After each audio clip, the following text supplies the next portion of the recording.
आप सभी को दोबारा से गुरु पूर्णिमा की शुभकामनाएं। और सर से मैं ये पूछना चाहता हूँ सर कि अगर जैसे आप गुरु हैं और एक मैं शिष्य हूँ, आप किसी भी अपने शिष्य की जगह होते या मेरी जगह होते मेरी इस आयु में, तो आप क्या करते हैं जिससे आपके जीवन में सुधार हो या फिर आपकी जीवन शैली अच्छी हो जाए? आदर्शी, सबसे पहले तो आप सभी को गुरु पूर्णिमा की हार्दिक शुभकामनाएं।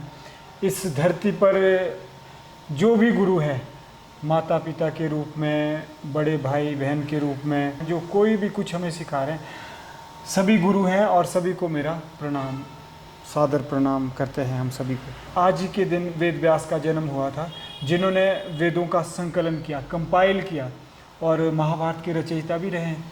तो आज के दिन हम यह पर्व इसीलिए मनाते हैं कि सभी गुरुओं को हम आभार प्रकट कर सकें, उनके प्रति कृतज्ञता व्यक्त कर सकें।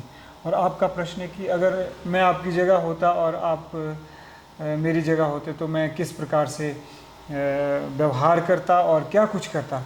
निस्संदेह मैं यही कहता कि हर मनुष्य के भीतर गुरु है। वो हर व्यक्ति और वस्तु जो मनुष्य को उसके भीतर के गुरुओं से मिलाता है, गुरु है।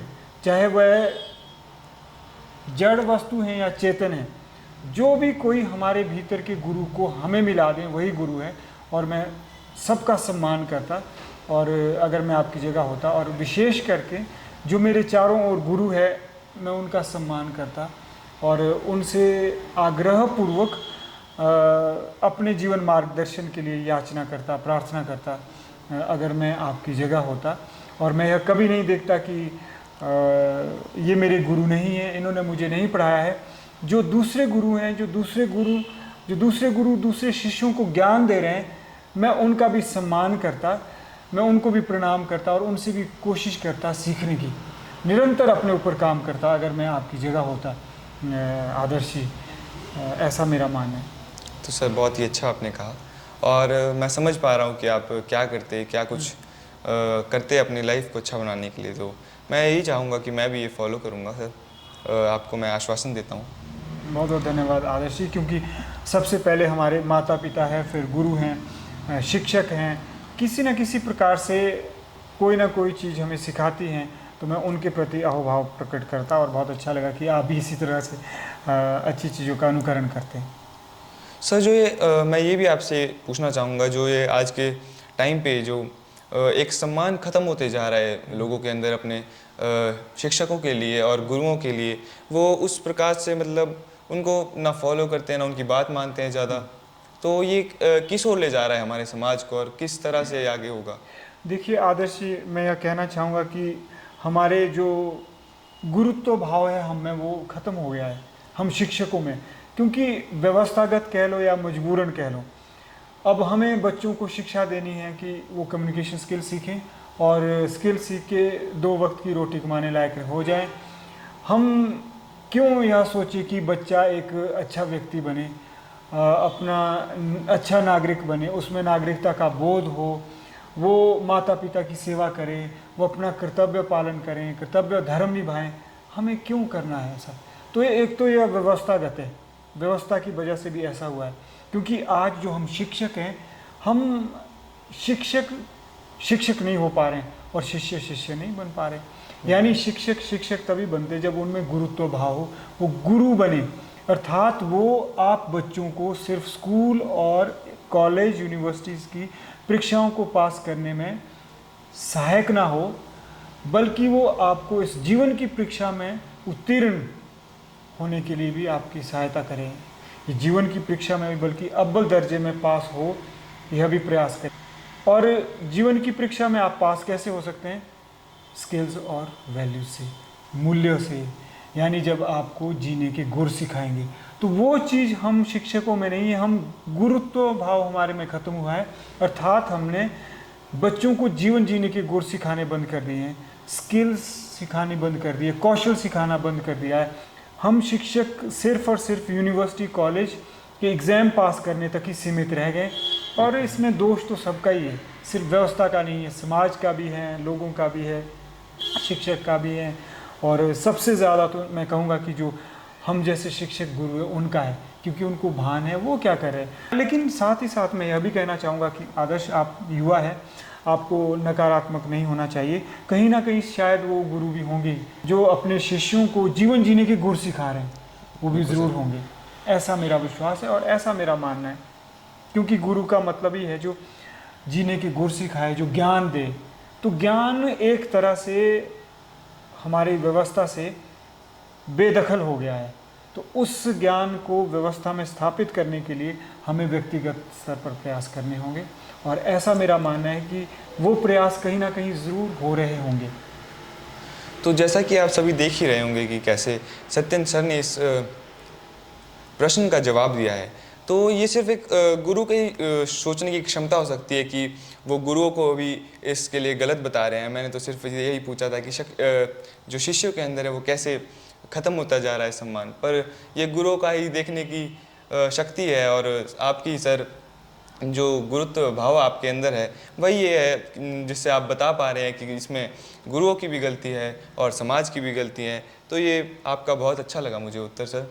जो एक और क्वेश्चन है मैं आपसे पूछना चाहता हूँ, जैसे पहले के टाइम पे गुरुकुल्स होते थे, और जब हमारे मतलब प्राचीन काल में, और अब ये स्कूल्स बन गए हैं, जैसे ब्रिटिश साम्राज्य के बाद कॉन्वेंट स्कूल हो गए, गवर्नमेंट स्कूल हो गए। तो क्या चेंजेस आए सर? अगर अभी तक गुरुकुल से चलते तो क्या ये हमारा समाज और आगे होता?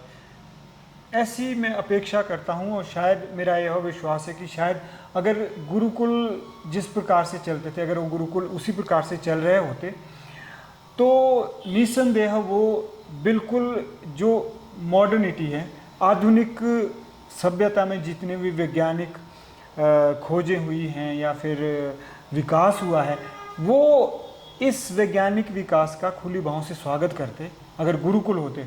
लेकिन वो अपनी जो गुरुकुल की पद थी उसको भी कभी ना छोड़ते। अर्थात बच्चों को क्या सिखाते? बच्चों को ये सिखाते कि जैसे स्किल हम सिखाते हैं, कम्युनिकेशन स्किल सिखाते हैं। अब बच्चा ज्ञान ग्रहण करता है, कहाँ से ज्ञान ग्रहण करता है? सोचने वाली बात है। वो ज्ञान ग्रहण करता है सेंस ऑर्गन से, यानी ज्ञान इंद्रियों के माध्यम से ही बच्चा संसार का ज्ञान प्राप्त करता है। जैसे वो जब आँखों से देखता है तो उसे पता चलता है कि मैंने बाईं ओर चलना है, यहाँ पे गड्ढा है मैं गिर जाऊँगा, ये खाई है मैंने वहाँ नहीं जाना है। तो उसे सबसे पहले संसार का ज्ञान इंद्रियों से होता है। तो शायद अगर गुरुकुल होते तो बच्चों को ये बताते कि अपनी ज्ञान इंद्रियों को आप सजग करो। जो ये इंद्रियों के घोड़े, इनको हर कहीं मत भागने दो, कभी नशे की ओर, कभी व्यभिचार की ओर, कभी दुराचार की ओर, कभी तमस प्रवृत्तियाँ उनमें ना होती। तो अगर गुरुकुल होते, हमारा यहाँ पे यही प्रयास रहता है कि कम्युनिकेशन स्किल जब हम सिखाते हैं तो हम अक्सर बच्चों को कहते हैं कि जो सेंस ऑर्गन्स है आपकी, you can not improve communication skill without sense organs, क्योंकि सेंस ऑर्गन्स ही आपकी सहायता करता है to perceive the world around you and to interact with the world outside. आपके पास अगर आंखें नहीं होती आदर्श, तो क्या आप मेरे से वार्तालाप कर सकते? आप यहाँ ही ना बैठ सकते, कैसे बैठ सकते? शायद आपकी बाहर की आंखें ना होती या भीतर की विवेक की आंखें नहीं होती। तो क्या होता है, सबसे पहले क्या होता है कि जो विद्यार्थी ज्ञान ग्रहण करते हैं वो ज्ञान इंद्रियों के माध्यम से करते हैं। जैसे आँखों से देखने का ज्ञान हो गया, कान से सुनने का ज्ञान हो गया, जीभ से स्वाद का ज्ञान हो गया, नाक से सूंघने का ज्ञान हो गया, त्वचा से स्पर्श का ज्ञान हो गया। तो जितना भी ज्ञान है, ज्ञान की शुरुआत ज्ञान इंद्रियों से होती है। उसके बाद आती हैं कर्म इंद्रियाँ, 5 कर्म इंद्रियाँ। फिर बच्चा कर्म करता है, जैसे कि मुंह से खाना और बोलने का कर्म हो गया, फिर हाथों से, ये हाथ दूसरी कर्म इंद्रिय है, और पाँव तीसरी कर्म इंद्रिय है। फिर जेनिटल ऑर्गन्स जिसको मलमूत्र के मार्ग कहते हैं, वो चौथी और 5वीं कर्म इंद्रिय हो गई। अर्थात जो वेस्ट प्रोडक्ट को बाहर निकालती हैं वो भी एक कर्म इंद्रिय हैं, और जो प्रजनन में सहायता करती हैं, रिप्रोडक्शन में सहायता करती है, वो भी कर्म इंद्रिय हैं। तो अर्थात 5 कर्म इंद्रियां और 5 ज्ञान इंद्रियां हैं।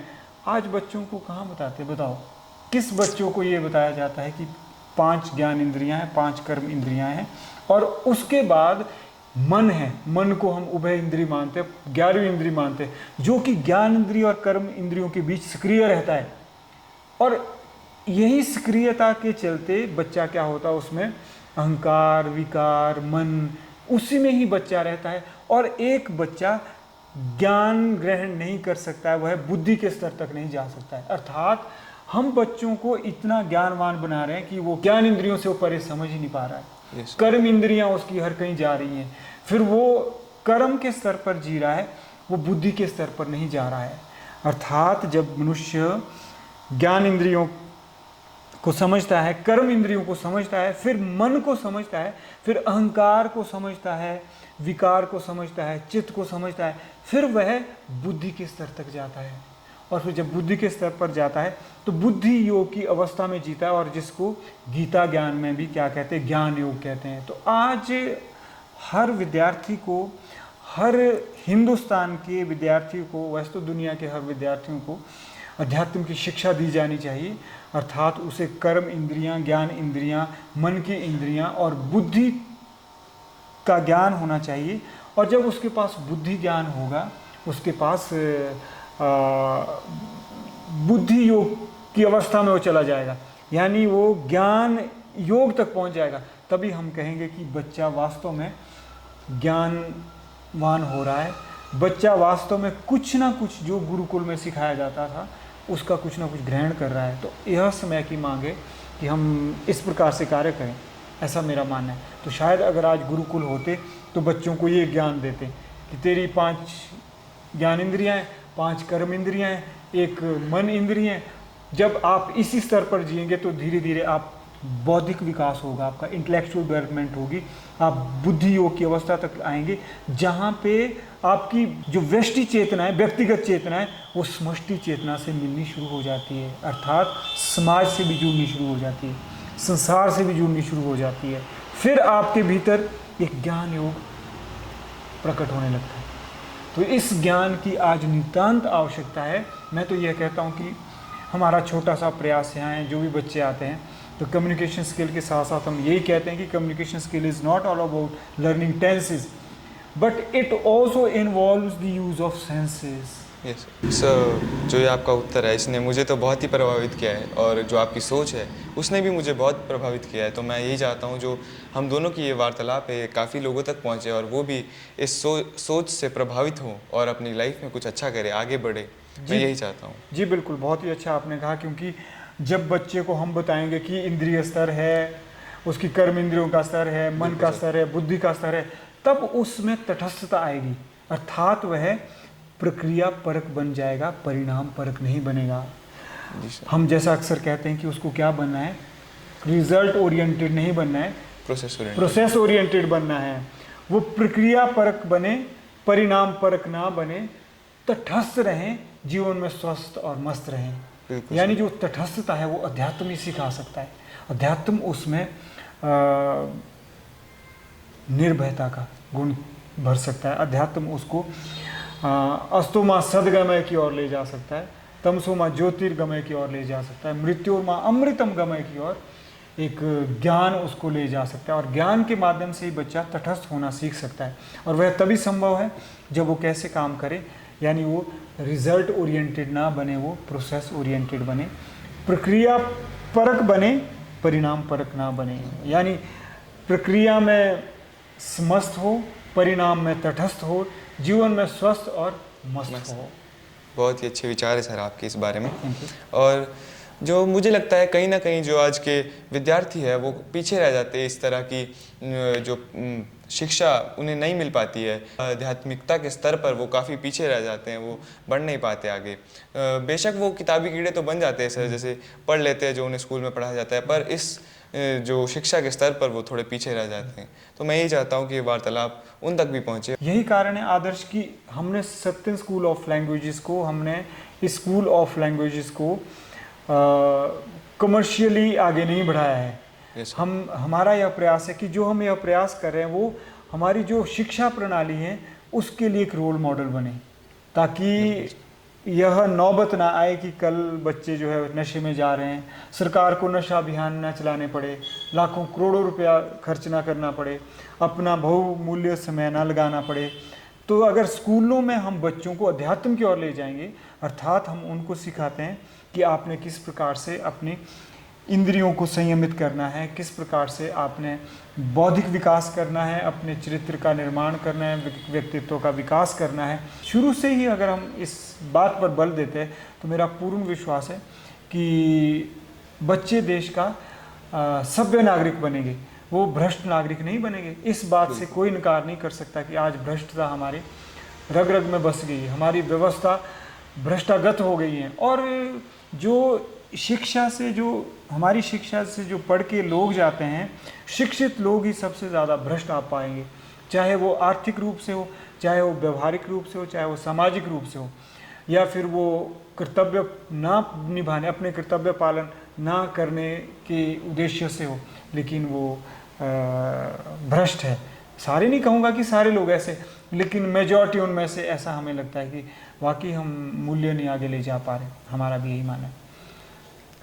तो सर मेरी तो बस यही कामना है कि जो यह भाषाओं का जो ये विद्यालय है वो काफ़ी ऊंचे स्तर तक जाए और काफ़ी सक्सेस हासिल करे, अपने मुकाम पर पहुँचे। क्योंकि जो ये काम कर रहे हैं सर आप, जो राष्ट्र की सेवा मैं कह सकता हूँ इसे, ये नाम के लिए केवल भाषाओं का स्कूल, तो पर जो मूल्य यहाँ सिखाए जाते हैं जो मुझे लगता है वो बहुत ही प्रशंसनीय है। तो मैं चाहता हूँ कि ये ऊंचे स्तर तक जाए और सभी को ज्ञान प्राप्त हो इस विद्यालय से। मैं आपसे यही पूछना चाहूँगा, जो महाभारत समय में हमारे गुरु थे श्री कृष्ण, उन्होंने बहुत ही अच्छा रोल प्ले किया है एक शिक्षक के रूप में, तो उनके जो मूल्य थे वो कौन सा मूल्य आपको सबसे प्रभावित करता है और क्यों क्या रीज़न है उसका? आदर्श जी, बहुत ही अच्छा प्रश्न आपने पूछा है कि श्री कृष्ण का मूल्य जो मुझे प्रभावित करता है वो यह मूल्य है कि श्री कृष्ण अर्जुन को ज्ञान देते हैं, 100 ज्ञान देते हैं, और फिर अर्जुन पर छोड़ देते हैं कि जो भी तूने करना है। अर्जुन के ऊपर वो ज्ञान को थोपते नहीं है, बल्कि वो अर्जुन के भीतर से ज्ञान को पैदा करते हैं। ये सबसे बड़ा मूल्य है। और शिक्षक भी मुझे वही लगते हैं, शिक्षक वही शिक्षक हैं, गुरु वही गुरु हैं, उनके विचार से भी और मेरे विचार से भी, जो शिष्य पैदा ना करे बल्कि गुरु पैदा करे। जिस प्रकार से ये हमारे सामने बैठे हैं, तो हम इनको चाहते कि प्रेरणा बने दूसरों के लिए, दूसरे युवाओं के लिए प्रेरणा बने। जो भी ये कार्य कर रहे हैं, जैसे मान लीजिए कैमरे के सामने आके बोलें, तो ये प्रेरणा स्रोत बननी चाहिए दूसरों के लिए। तो एक ऐसा ना हो कि गुरु और शिष्य की एक परंपरा, एक संप्रदाय हो जाए, गुरु और शिष्य की परंपरा एक संप्रदाय बन के रह जाए और समाज में उसका असर ना हो। तो यह मूल्य मुझे बहुत अच्छा लगता है कि उनका गुरु शिष्य का जो रिश्ता था वो लोकतांत्रिक था, वो सांप्रदायिक नहीं था, वो संस्थागत नहीं था, वो सामाजिक था, वो मानवता परक था।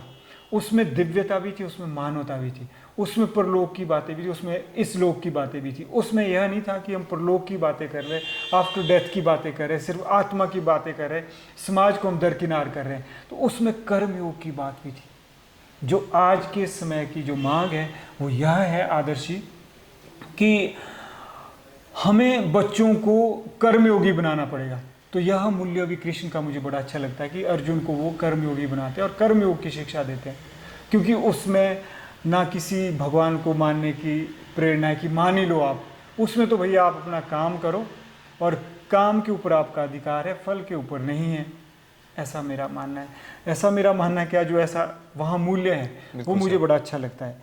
तो हम अक्सर अपने विद्यार्थियों को भी यही सीख देते हैं कि आप कर्म करते रहो, लेकिन कर्म को कर्तव्य की तरह करते रहो, क्योंकि कर्म का फल होता है, कर्तव्य का कोई फल नहीं होता है। कर्तव्य अपने आप में फल है। जब कोई भी कर्म करेंगे आप तो उसका फल मिलेगा, बुरा भी मिल सकता है, अच्छा भी मिल सकता है और बुरा भी मिल सकता है, पास भी हो सकता है, फेल भी हो सकता है। लेकिन जब कर्म को कर्तव्य की जैसे करते हैं तो ना उसमें पास होंगे ना फेल होंगे, उसमें बस कर्म, उसमें कर्म ही कर्म रहेंगे। तो यह मूल्य मुझे बड़ा अच्छा लगता है। अंत में मैं तो बस आज की इस वार्तालाप से यही सिखाऊंगा, जो हमारे मूल्य है प्रकृति के प्रति और समाज के प्रति, वो किस प्रकार से होने चाहिए और किस तरह से एक शिष्य को गुरु के प्रति अपने कर्तव्य निभाने चाहिए और किस तरह से सम्मान करना चाहिए गुरुओं का और किस तरह से गुरु उन्हें प्रभावित करे और उन्हें एक अच्छी जीवन शैली अपनाने के लिए प्रेरित करे। मैं भी शिक्षा क्रांति मंच पर सभी गुरुओं को प्रणाम करता हूं और उनका आभार प्रकट करना चाहूँगा, चाहे वो माता पिता है, इवन छोटों से भी हमने बहुत कुछ सीखा होता है, जिनसे भी हमने कुछ सीखा है उनके हम आभारी हैं और आभार प्रकट करते हैं। और अंत में यही कहना चाहेंगे कि जो हमारा यह मकसद कतई नहीं है कि हम किसी की निंदा करें और करनी भी नहीं चाहिए। मेरा यह मानना है कि जिस इंसान ने वास्तव में अपनी व्यष्टि की चेतना समष्टि की चेतना से मिलते हुए देखा है, अर्थात अपनी व्यक्तिगत चेतना को सामूहिक चेतना में मिलते हुए देखा है, वो कभी भी निंदा नहीं कर सकता है, वो आग्रह कर सकता है। वो ना किसी का सीधा खंडन करेगा, ना सीधा महिमा मंडन करेगा, वो अभिव्यक्त करेगा, अभिनंदन करेगा। अभिव्यक्ति का मतलब ये है कि आग्रह करेगा कि हम गुरुओं को आगे आना होगा। गुरु का मतलब है जो अंधकार को दूर करते हैं, जो अज्ञान के अंधकार को दूर करते हैं और ज्ञान के प्रकाश को लाते हैं और समाज को एक दिशा देते हैं। इसीलिए समय की मांग है कि हम भेदभाव को मिटा के हम सभी गुरुओं को इकट्ठा होना चाहिए और जैसे समाज को एक दिशा देनी चाहिए, पर्यावरण के लिए आगे आना चाहिए, योग करना चाहिए, मेंटल योग भी होना चाहिए और एनवायरमेंटल योग भी होना चाहिए। जब हम मेंटल योग करेंगे तो हमें पता चलेगा कि हमारे भीतर भी कितना ज्ञान है, और जब हम एनवायरमेंटल योग करेंगे तो हम वृक्षारोपण करेंगे, सफाई अभियान करेंगे और नैतिकता को आगे ले जाएंगे। अर्थात हम परलोक की बातें नहीं करेंगे, लोक की बातें भी करेंगे। हम संतुलन बिठाएंगे। संत वही है जो संतुलन बिठाए, लोक और परलोक में संतुलन बिठाए। ऐसी मैं सबसे अपेक्षा करता हूँ और आग्रह करता हूँ। बहुत बहुत धन्यवाद आप सभी का। आप में भी वही तत्व हैं जो हम में हैं, सुनने के लिए। और जो आपसे वार्तालाप हुआ है, आप में से किसी को अगर समझ ना आया हो, अगर गलत समझा हो, तो भी हमें क्षमा कीजिएगा। अगर किसी को हमारे शब्द चुभ गए हो, बहुत बहुत धन्यवाद। आदर्श जी, आपकी भी क्या बात है, आपका भी एक सप्ताह भी इस संस्थान में नहीं हुआ है। जिस प्रकार से आपने half of the syllabus you have completed, you deserve also big round of applause. That is the spirit. Go head, अपनी ड्यूटी करते रहिएगा, अपने परिवार को चलाओ, पर्यावरण का भी ध्यान रखो। बहुत बहुत धन्यवाद। जय हिंद, जय भारत, जय विश्व। Thank you very much.